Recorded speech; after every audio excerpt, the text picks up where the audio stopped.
আমি আসার পরেও তোমাকে এতক্ষণ ওয়েট করালাম এই জন্যে যে আমি তোমার ধৈর্যের পরীক্ষা নিলাম। লাইফে যদি বড় হতে চাও তাহলে ধৈর্যটা শেখো। উনি প্রথম আমাকে পাঠ দিয়েছিলেন ধৈর্যের পাঠ।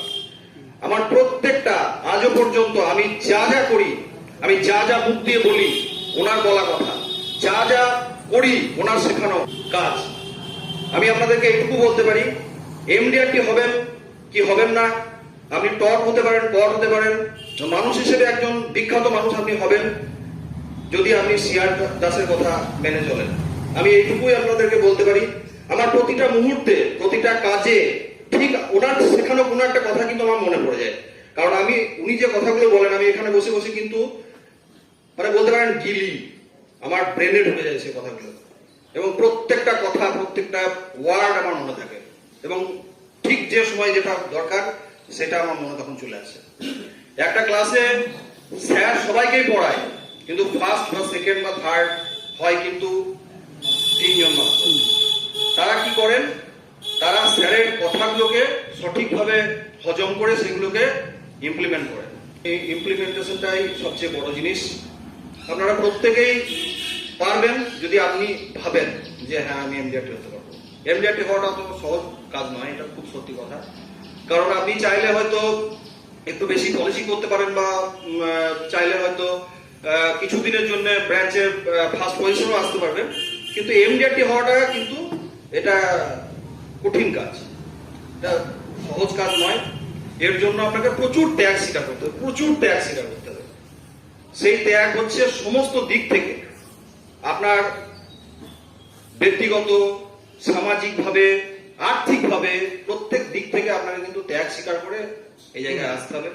এমডিআরটি এবং গত বছর ছিল 40 লাখ, এবছর 45 লাখ সামথিং টার্গেট। প্রিমিয়াম নিয়ে আসতে হবে, এবং নন সিঙ্গেল প্রিমিয়াম অবশ্যই। সেই নন সিঙ্গেল প্রিমিয়াম 45 লাখ টাকা যদি আপনারা নিয়ে আসতে পারেন হবে।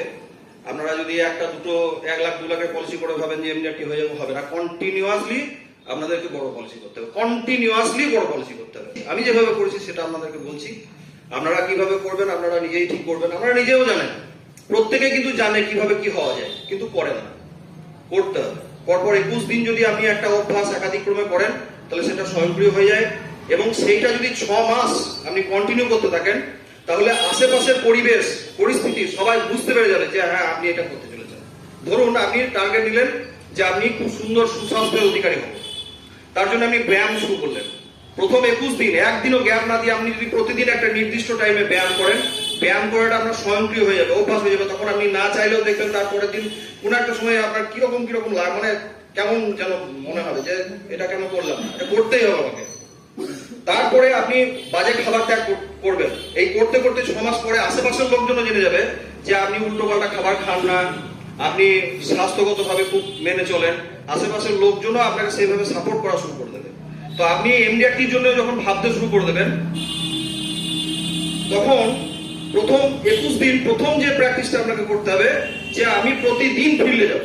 প্রতিদিন স্যার যেটা বলেন 5-5-2, প্রতিদিন 5টা ব্যক্তিকে আপনি ফোন করলেন, পুরনো 5টা নতুন ব্যক্তিকে ফোন করলেন, এবং 2 জনের সঙ্গে মিট করলেন। এইটা যদি রেগুলারলি আপনি করে যেতে পারেন পরপর 21 দিন, ওইটা আপনার অভ্যাসে পরিণত প্রথম হয়ে গেল।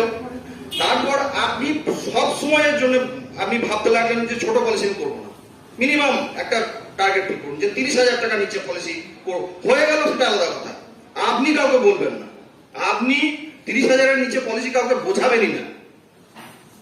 করতে গিয়ে একটা পলিসি আপনার 10,000 12,000 হয়ে গেল, দ্যাটস অ্যানাদার কোশ্চেন। বাট আপনি নিজে কাউকে অ্যাপ্রোচ করবেন না 50,000-এর নিচে বা 30,000-এর নিচে। আপনি একটা সেরকম একটা টার্গেট ফিক্স আপ করুন যে এই টাকার নিচে আমি কাউকে পলিসি প্রপোজ করবো না। দেখবেন এইটাও আপনার অভ্যাস হয়ে যাবে। 6 মাস পর মানুষজন, আশেপাশের লোকজন জেনে যাবে যে এই এজেন্টটা বড় এজেন্ট, এ ছোট পলিসি বোঝাবে না, এ বলবে না। 6 মাস যদি এইভাবে আপনি চলতে থাকেন, তখন আপনার নিজের মধ্যে একটা ভাইব্রেশন ক্রিয়েট হবে। সেই ভাইব্রেশন আপনাকে বলতে থাকবে যে হ্যাঁ তুমি পারবে, তুমি এমডিআরটি হতে পারো, হওয়া যায়, হওয়া যাবে। করতে করতে করতে করতে আপনি দেখবেন, দেখুন আমি এই কথাগুলো সব যা বলছি না, আমি এগুলো করেছি এবং এইভাবে করেছি, সেটাই আপনাদেরকে বলছি। এবং আপনারা যদি এটা প্র্যাকটিস করেন অবশ্যই হবে। মোটিভেশনটা ভিতর থেকে নিয়ে আসতে হবে। এবং আমি ওই সেন্টিমেন্টটাকে সব সময়কার জন্য পজিটিভ ওয়েতে কাজে লাগিয়েছি। আমার প্রথম দিকে প্রচুর পলিসি করব, আমি ব্রাঞ্চের টপে থাকবো, এই করতে গিয়ে ছোট ছোট ছোট ছোট পলিসি করে আমার অনেক পলিসি ল্যাপসেস হয়ে গেছিল। প্রথম 5টা বছর আমি কোনো ক্লাব মেম্বারশিপ পাইনি। সেই নিয়ে অফিসে আমাকে হাসাহাসি ঠাট্টা তামসা চলতো। একদিনে 51টা পলিসি দিয়ে আমি গান্ধী ব্রাঞ্চের ইতিহাস তৈরি করেছিলাম, একদিনে 51টা পলিসি। তো ওই ইতিহাস তৈরি করার পরে অনেকে থাকে দেখবেন না, নেগেটিভটা খুঁজে বের করে। আমি যখন এজেন্ট কোয়ার্টারে একদিন বসে আছি, তখন বড় বড় বেশ কয়েকজন এজেন্ট, তারা কিন্তু তখন চেয়ারম্যান ক্লাব মেম্বার, কেউ জোনাল ম্যানেজার ক্লাব মেম্বার। তো তারা তখন বলছে, মানে 51টা পলিসি তো করেছো, তোমার ল্যাব সেশন, তুমি কোনো ক্লাব মেম্বারশিপ পাওনি না। সেই দিন আমি মাইন্ডে নিলাম যে আমি ক্লাব মেম্বার হব। সেই দিন থেকে আমি কোয়ার্টারলি পলিসি করা ছেড়ে দিলাম এবং এক ধাক্কায় প্রথমেই আমি জোনাল ম্যানেজার ক্লাবে উত্তীর্ণ হয়েছি। কোনো not distinguish, no BM, no DM, একদম ZM club member. ZM club member হয়ে যাওয়ার জাস্ট 3 বছর পর আমি সিএম ক্লাব মেম্বার হয়েছি এবং সেই সিএম ক্লাব মেম্বার আমি কন্টিনিউ করছি। আমি একটা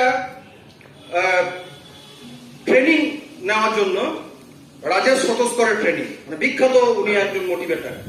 তো রাজেশ সতস্করের ট্রেনিং নেওয়ার জন্য আমাদের এখান থেকে গাড়ি ভাড়া করা হয়েছিল।